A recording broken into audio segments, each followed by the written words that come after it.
원래는 창세기 32장을 해야 순서인데 32장의 내용은 그 야곱의 야복강가 씨름이 나오고 분일이 나옵니다. 그거는 새 첫 주일에 하는 것이 더 부합하겠다. 그래서 33장을 먼저 하고 다음 주일에 32장을 하도록 하겠습니다.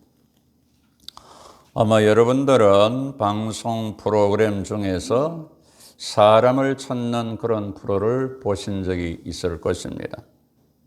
이상가족 찾기, 또 그 사람이 보고 싶다, 또 TV는 사랑을 싣고 등등.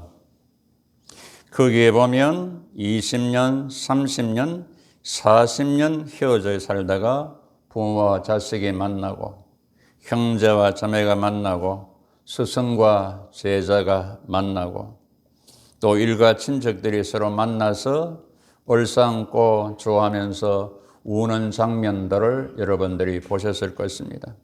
그걸 보면서 혹시 눈물 흘리고 그런 분도 아마 계셨을 것이라고 생각이 됩니다. 오늘 본문의 내용이 바로 이와 같은 그런 내용을 담고 있는 그런 내용이 됩니다. 에서와 야곱, 엄마 뱃속에서부터 싸운 형제들입니다.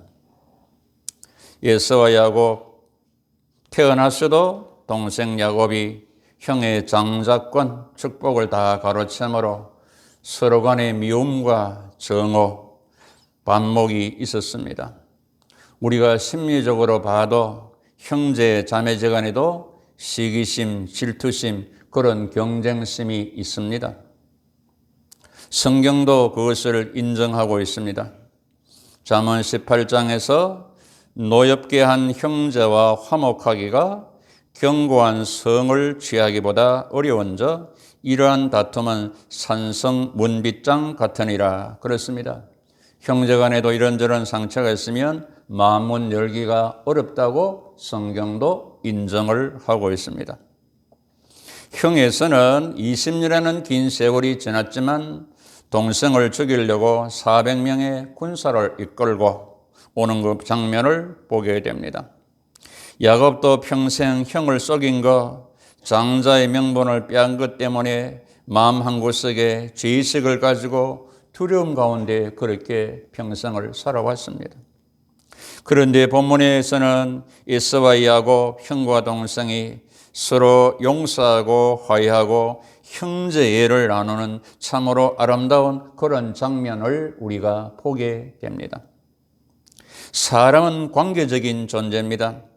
혼자 살아가는 것이 아니라 위로 보이지 않는 하나님과의 바른 관계를 살고 이 땅에서는 좌우로 보이는 사람, 형제, 자매, 하나님 그 사람과의 관계를 바르게 하면서 살아갑니다. 이 중에서 특별히 형제, 자매 관계를 바르게 됨을 오늘 본문은 우리에게 가르쳐 주시고 있습니다. 예수께서 형제 관계의 중요성을 이렇게 말씀해 주셨습니다. 형제에게 노하거나 라가란 말은 욕입니다. 미련한 놈이라 하며 그러면 지옥불에 들어가게 된다. 형제 관계의 파괴가 신앙생활의 치명적임을 성경은 우리에게 가르쳐 주고 있습니다. 예배를 제단에 드리다가 형제에게 원망돌을 만한 일이 있는 줄 생각나거든 예물을 제단 앞에 두고 먼저 가서 형제와 화목하게 와서 예배를 드리라고 예수님께서 말씀해 주셨습니다. 그러니까 형제와 화목하고서 예배를 드리라. 그러니까 보이는 형제 관계의 회복, 화해, 화목이 먼저다, 우선이다. 그래야 하나님과의 관계를 바르게 할 수 있고 예배도 바르게 드릴 수 있다라는 것입니다. 베드로가 주님께 형제가 잘못했을 때 몇 번이나 용서해야 됩니까? 7번입니까? 그 당시에는 7번이 통용이 되었습니다. 예수님은 이런 번씩 7번이라도 하라 그랬습니다. 이거는 물리적으로 490번 하란 말이 아니고 끝까지 용서해야 됨을 가르쳐 줍니다. 사도 요한은 형제를 사랑하고 용서함으로 사망에서 생명으로 들어간 줄 안다. 사랑치 않고 용서할 때 아직 그 영혼은 사망에 그대로 있다라고 말씀합니다.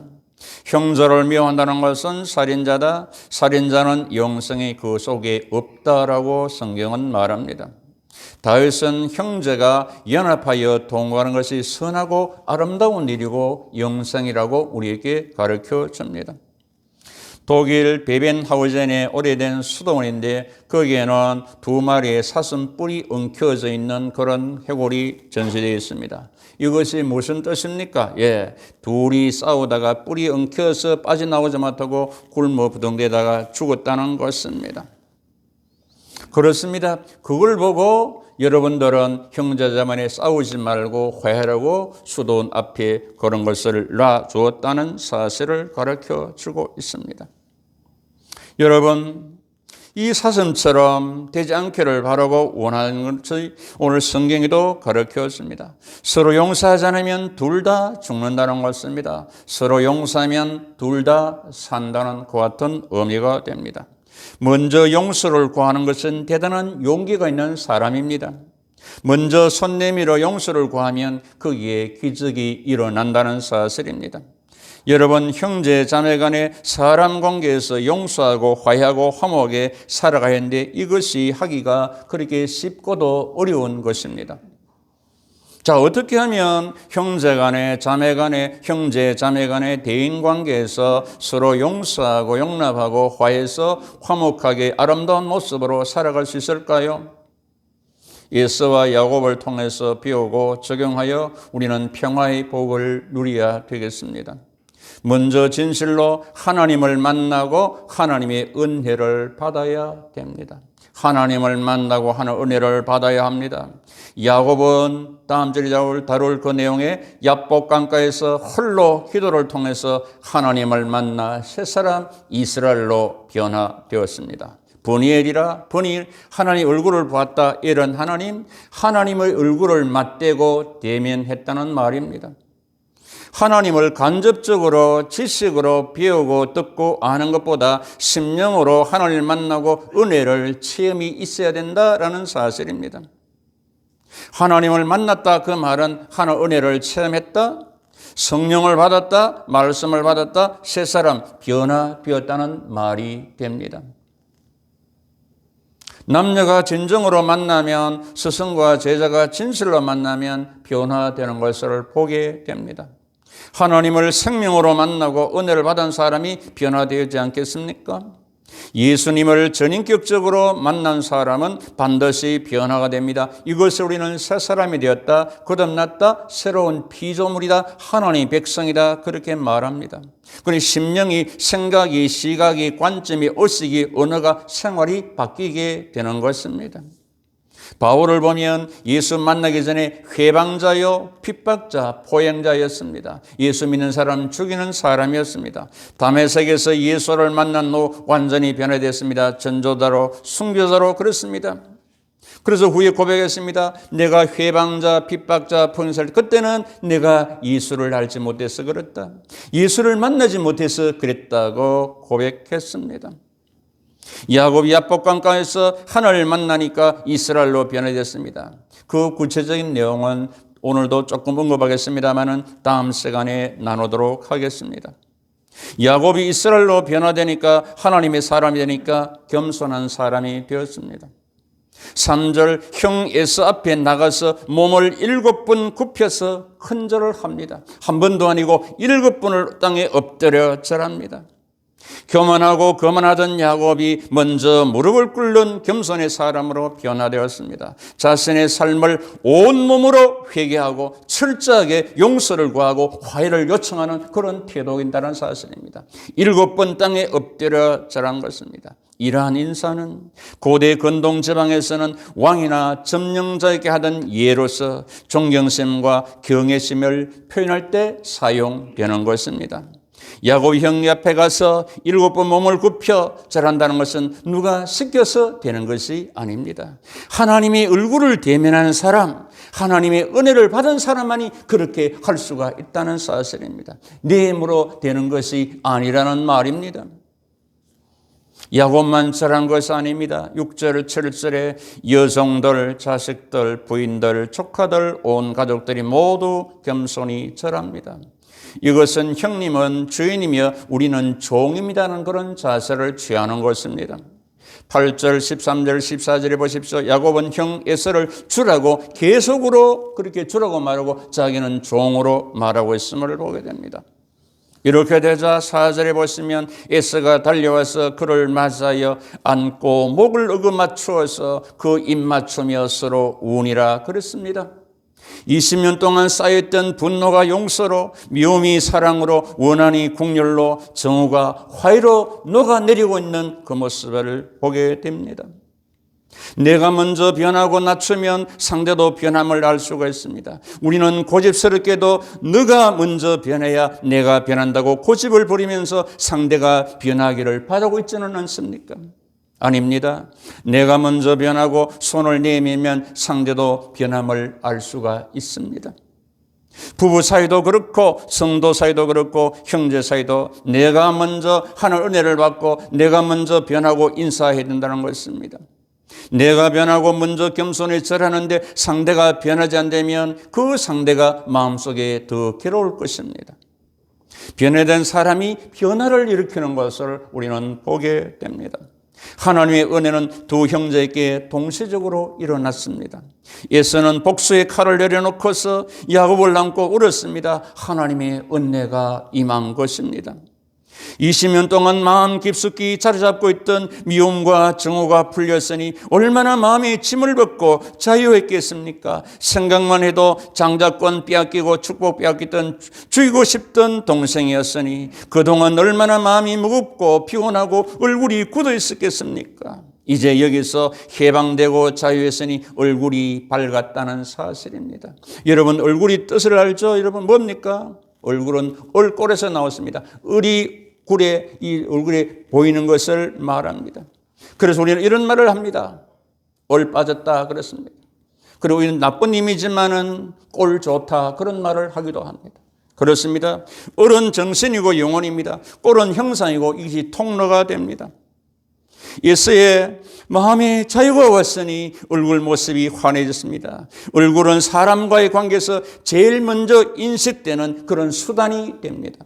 그래서 우리는 상대를 볼 때 가장 먼저 얼굴을 보지 않습니까? 그걸 살피지 않습니까? 그걸 보고 여러분 판단하지 않습니까? 용서라는 뜻에 놓아준다, 죄를 면하여 준다는 뜻이 있습니다. 한자로 용서는 얼굴 용자를 쓰고 용서 숫자를 씁니다. 용서 숫자 밑에 마음심이 들어갑니다. 마음으로 용서해야 되고 용서가 되고 그것이 얼굴에도 똑같이 나타난다는 사실입니다. 진정한 용서는 얼굴에 나타난 표정이 속마음과 같을 때 가능한 것이라는 사실입니다. 항상 원수에 대해서 좋은 말만 하는 링컨 대통령을 보좌하는 비서가 이렇게 말합니다. 원수는 없애버려야 되지 않습니까? 원수는 죽여야 되지 않겠습니까? 이 말을 들은 링컨이 웃으면서 그래 없애야지. 나도 그렇게 생각한다. 그래서 나는 원수를 친구로 만들어 그 원수를 없애버렸잖아 라고 말했습니다. 알아듣기를 축복합니다. 여러분 용서하는 자가 큰 자고 큰 사람이라는 말입니다. 야곱은 이제 형님에게 사랑의 예물을 드립니다. 8절부터 11절입니다. 내가 형님에게 은혜를 입었습니다. 내 손에 예물을 받았소서. 나는 족하다. 네 소유는 네게 두라 하여도 야곱은 형님 얼굴을 본저 하나님의 얼굴을 본 것 같습니다. 하나님의 은혜로 소유가 족하니 예물을 받아 주소서라고 말합니다. 에서도 사양하다가 강권하여 받습니다. 예물을 주고받는 것은 고대 건동 지방에서 우호관계의 표시 혹은 신뢰관계의 표시가 됩니다. 예물을 주고받을 때 우호관계가 유지됩니다. 예물을 주고받을 없을 때 적대관계가 계속 유지된다는 말입니다. 에서와 야곱 이제 앞으로 적대관계를 청산하고 우호관계를 유지하며 하겠다는 뜻입니다. 그 잠언 18장에서 사람의 선물은 그의 길을 넓게 하며 또 존귀한 자 앞으로 그를 인도하느니라고 말씀합니다. 정오심, 미움이 풀린 에서의 자세를 보십시오. 그 마음의 여유를 보십시오. 5절에 너와 함께한 이들이 누구냐? 그 식구들에게도 관심을 가집니다. 8절 이 모든 때를 무엇이냐? 형님 주에게 은혜를 입으려 하는 것입니다라고 말합니다. 9절 내 동생아 내게 있는 것이 족하니 네 소유는 네게 두라 양보하고 배려하고 있음을 보게 됩니다. 12절 에서가 가로되 우리가 떠나자 내가 너와 동행하리라. 길을 직접 인도하겠다. 야곱의 삶의 협조자가 되어주겠다는 것입니다. 400명의 군사를 입고 죽이려 왔던 에서가 이렇게 변화가 되고 있는 것을 보게 됩니다. 에서와 야곱이 서로 만나 화해하고 화목이 된 것은 하나님의 은혜입니다. 하나님의 은혜를 받은 사람은 모든 것에 하나님의 은혜로 보여지고 은혜로 여기고 은혜로 말미암아 은혜로 살아간다는 그런 믿음으로 우리는 살아가는 사람들입니다. 5절 에서가 야곱에게 나와 함께한 이들이 누구냐? 하나님이 종에게 은혜로 주신 자식들입니다. 11절 하나님이 내게 은혜로 베푸셔서 소유가 족합니다라고 대답합니다. 야곱은 하나님의 은혜를 아는 사람이었습니다. 모든 것이 하나님의 은혜다. 아내도 자식도 곡식도 양도 형님을 만난 것도 모두 하나님의 은혜라는 것입니다. 그러면서 15절 말씀에 내 주께 에서보고 내 주께로 은혜를 얻게 하소서. 형님의 은혜도 필요합니다. 사람의 은혜도 필요합니다. 형님 제게 은혜를 베풀어 달라고 말하고 있습니다. 사람이 행복하게 살아가려면 하나님의 은혜를 알고 고백하고 감사해야 됩니다. 그러면 또 다른 하나님의 은혜가 임하게 됩니다. 사람을 통하여 하나님의 은혜가 나타난다는 말입니다. 그래서 누가복음 2장에서 우리 예수님은 하나님의 은혜가 그 위에 있고 사람들로부터도 사랑을 받더라. 하나님의 은혜도 있고 사람의 은혜도 있었다. 예수님에게도 우리에게도 있다는 사실입니다. 사무엘상 2장 26절에 사무엘은 여호와와 사람들에게 은총을 더욱 받더라. 하늘부터 은총을 받아야 되고 사람들부터 은총을 받았다는 사실입니다. 야곱은 하나님의 은혜를 받고 고백하니까 형의 사랑도 받게 됩니다. 잠언 16장 7절 잘 받으십시오.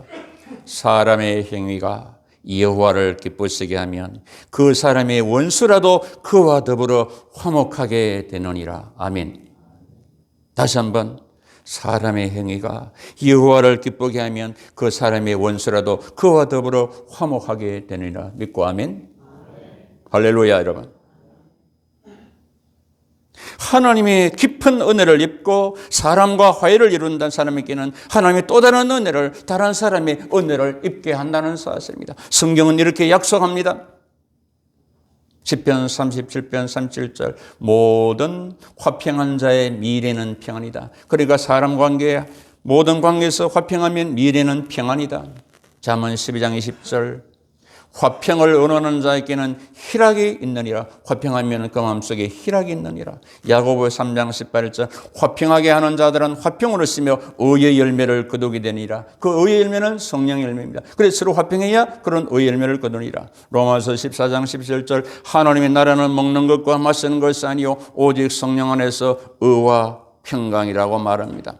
관계에서 평안하고 심령의 희락이 있고 삶의 의의 열매가 있는 곳이 그곳이 하나님의 나라라는 말입니다.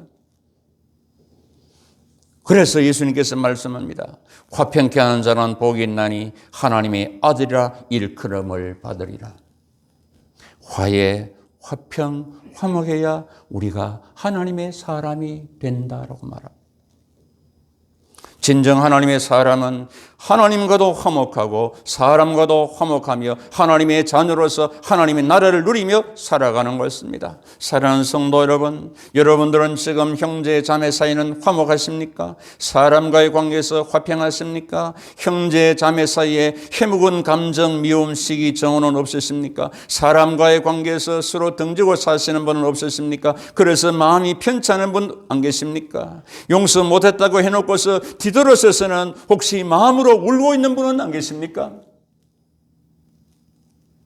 잠언 17장 1절 마른 떡 한 조각만 있고도 화목한 것이 제육이 집에 가득하고도 다투는 것보다 나으리라고 성경은 말씀합니다. 원수 매점, 분쟁, 시기, 정오는 육체의 열매입니다. 마음의 화평은 육신의 생명이나 시기는 뼈의 썩임이라고 그랬습니다. 이 한해 마지막 주일에 풀 것은 풀고 다친 것은 열고 화해할 것은 화해하고 용서할 것은 용서하고 맺힌 것을 열고 새해를 맞이하는 여러분 되기를 축복합니다. 여러분, 에서와 야곱처럼 용서와 화해로 서로 화목함으로 선하고 아름답게 하나님의 은혜와 사람들의 사랑을 받으면서 하나님의 자녀로서 하나님 나라를 누리며 복되게 살아갈 수 있는 하나님의 사람들 다 되시기를 우리의 화목제물이 되어주시고 화목한 자에게 평안과 희락, 의의 열매 하나님 나라를 주시고 누리게 하시는 주 예수 그리스도의 이름으로 축복하고 축원합니다.